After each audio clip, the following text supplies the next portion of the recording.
तो दोस्तों, पिछले एपिसोड में आपने सुना कि जब रुद्रा ने उस पंख को नाखून के साथ रखा तो आपस में स्पर्श होने की वजह से वो पंख और नाखून एक अंगूठी में बदल गए। पर जब रुद्रा वहां से जाने वाला था तभी उसने देखा कि जहां से उसने सुनहरे पंख को उखाड़ा था वहां पर नीचे की ओर जाने के लिए सीढ़ियां बनी हैं। तो अब देखना यह है कि क्या रुद्रा वापस लौट जाएगा या उन सीढ़ियों से होकर किसी नई मुसीबत में पड़ेगा।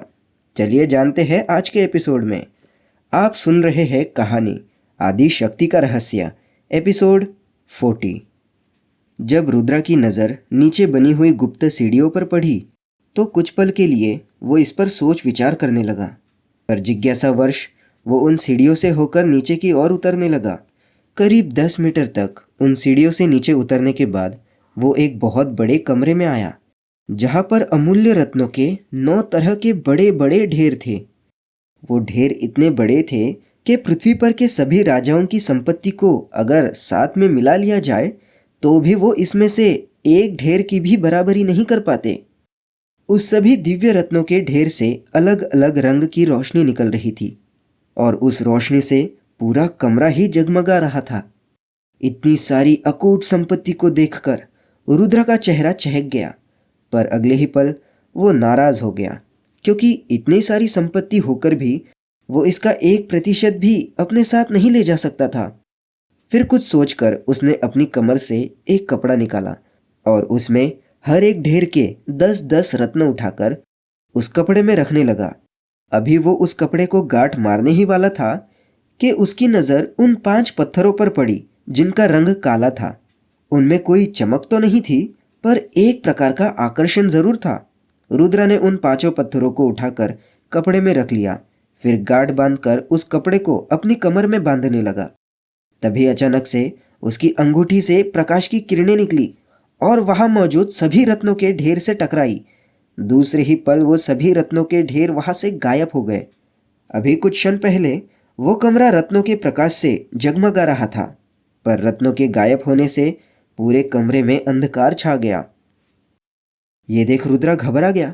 डर के मारे उसने अंगूठी को अपनी उंगली से उतारना चाहा, पर वो असफल रहा। खुद को अंगूठी निकालने में असफल होता देख उसने और प्रयास नहीं किया और वो आगे की ओर बढ़ने के बारे में सोचने लगा। तभी उस अंधेरे में आगे की ओर उसे प्रकाश की एक किरण नजर आई। वो उस प्रकाश की ओर बढ़ने लगा। उस प्रकाश के नज़दीक पहुंचते ही उसने देखा वो एक बहुत लंबा गलियारा था जिसमें एक कतार में 18 से 20 मशालें जल रही थी। हर 2 मशालों के बीच का अंतर अंदाजन 10 फीट रहा होगा। इसका ये मतलब हुआ कि वो गलियारा 160 फुट लंबा है। चलते चलते रुद्रा अब उस आखिरी मशाल तक पहुंचा। उसने देखा गलियारा तो आगे भी है पर आगे कोई मशाल नहीं जल रही, बस घुप अंधेरा है। फिर दीवार से एक मशाल लेकर वो आगे बढ़ने लगा। वो आगे बढ़ ही रहा था कि तभी किसी अनजान चीज से वो टकराया। उसने जाना आगे कोई अदृश्य दीवार है जिसके कारण अब वो आगे नहीं बढ़ सकता। वो सोचने लगा, अरे ये तो एक अदृश्य दीवार है, इसे पार कैसे करूं? हाँ, अगर मैं इस अदृश्य दीवार पर एक मुक्का मारूं तो? ये ख्याल आते ही वो 2 कदम पीछे हुआ। उसके पास अभी भी 90 हाथियों की ताकत बाकी थी। मुट्ठी को बंद करके उसने 50 हाथियों की शक्ति का आह्वान किया। पूरी तरह से तैयार होकर वो दीवार पर मुक्का मारने ही वाला था कि अचानक से उसकी उंगली की अंगूठी से एक तेज प्रकाश की किरण निकली और वो उस अदृश्य दीवार से जा टकराई। उस किरण के टकराने से एक बहुत बड़ा विस्फोट हुआ और उस अदृश्य दीवार में एक गोलाकार सा छेद बन गया। ये देख रुद्रा खुश हो गया। उसने अपनी मुट्ठी खोल ली और वो उस अदृश्य दीवार को पार करने लगा। जैसे ही वो उस अदृश्य दीवार के दूसरी ओर आया तो आगे का दृश्य देखकर वो अचंभित हो उठा, क्योंकि जिस गलियारे में वो अभी खड़ा था, जहाँ वो अदृश्य दीवार थी, वहाँ पर तो अभी अभी रात हो रही थी। पर उसने देखा कि दीवार की दूसरी ओर तो अभी सवेरा हो रहा है। रुद्रा को मानो अपनी आंखों पर विश्वास ही नहीं हो रहा था। वो 2 से 3 बार कभी अंदर तो कभी बाहर होते हुए देखने लगा, पर जो सत्य था उसे वो झुठला नहीं सकता था। वो गंभीर होकर सोचने लगा, जिस अंगूठी के लिए मैं यहाँ आया हूँ वो अंगूठी तो मुझे मिल गई है, तो क्या मुझे यहाँ से वापस जाना चाहिए? क्योंकि हो सकता है ये दरवाज़ा किसी और नई दुनिया का रास्ता हो और फिर शायद मैं कभी वापस ना लौट पाऊँ, इसमें फंस जाऊँ जैसे नागलोक में फंसा था। वो ये सब सोच ही रहा था, तभी उसके दिमाग में राघव की प्रेमिका जानवी और राजकुमारी विशाखा की दो बहनें वनिता और वनमाला की बात आई। वो सोचने लगा, नहीं, अगर मैं इन लोगों को बिना बताए यहाँ से लौट जाऊंगा तो मेरी अंतरात्मा जिंदगी भर मुझे कभी क्षमा नहीं करेगी। ये सोचते ही उसने फौरन आगे बढ़ने का फैसला किया। वो उस दरवाजे से 50 मीटर दूर सीधा चलता रहा। अब तक इस नई दुनिया में सूरज क्षितिज के ऊपर आ चुका था। सवेरे की ठंडी ठंडी मस्त हवा चल रही थी। रुद्र ने अपने चारों ओर नजर घुमाकर देखा। वो एक बहुत बड़ा घास का मैदान था। जहाँ तक भी उसकी नज़र जाती बस घास ही घास दिखाई पड़ रही थी। कई देर तक चलने के बाद रुद्रा ने ये जाना कि वहाँ सिवाय घास के दूसरे कोई भी बड़े पेड़ पौधे नहीं थे और ना ही कोई पशु पक्षी था। ये देख रुद्रा और भी अचंभित हो उठा। तभी उसके दिमाग में एक ख्याल आया। वो सोचने लगा, क्यों ना यहाँ अपने उड़ने की शक्ति का परीक्षण किया जाए। रुद्रा अपनी उड़ने की शक्ति का परीक्षण इसलिए भी करना चाहता था क्योंकि जब से वो नाखून और वो पंख उस अंगूठी में परिवर्तित हुए थे, तब से उसे अपने उड़ने की शक्ति पर शंका हो रही थी।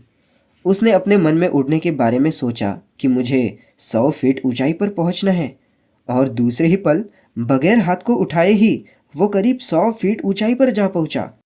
ये देख वो खुश हो गया और खुद से कहने लगा, अरे वाह, ये तो गजब हो गया। मतलब अभी मुझे उड़ने के लिए अपने हाथों को उठाने की भी आवश्यकता नहीं है। ये अच्छा हुआ, अब मैं उड़ते समय अपने हाथों से कई और काम भी कर सकता हूँ। इस नई तरह की उड़ने की शक्ति को पाकर रुद्र बहुत खुश था। वो तेजी से इधर से उधर तो उधर से इधर उड़ने का अभ्यास करने लगा। उड़ते उड़ते वो कई कलाबाजियां भी खाने लगा और तेजी से उड़ते हुए अचानक से रुकने का भी अभ्यास करने लगा। करीब 1.5 से 2 घंटों तक वो इसी तरह अभ्यास करता रहा। अब तक सूरज काफी ऊपर आ चुका था और धूप भी तड़कने लगी थी। हवा में उड़ते हुए भी रुद्रा का शरीर पसीने से तरबतर हो चुका था। अब उसने अपना अभ्यास रोक लिया। वो करीब 100 फीट की ऊंचाई पर था। उसने आसमान से ही नीचे जमीन की ओर चारों ओर अपनी नजरें घुमाई, पर कहीं भी किसी के होने का एहसास उसे नहीं हुआ।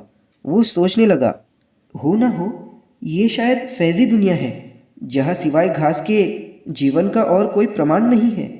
इतना सोचकर वो और ऊपर जाकर देखने लगा। करीब 1000 फीट ऊंचाई पर पहुंचकर कोई चमकीली चीज दिखाई पड़ी। बगैर कुछ सोचे वो तुरंत उस ओर उड़ने लगा। जैसे जैसे वो उस चीज के नजदीक जाने लगा, धीरे धीरे करके वो चीज आखिर क्या है ये समझ में आते गई। रुद्रा ने देखा कि वो चमकीली चीज असल में 3 मंजिला हवा महल है जो करीब 100 फीट जमीन से ऊपर अधांतर हवा में तैर रही है।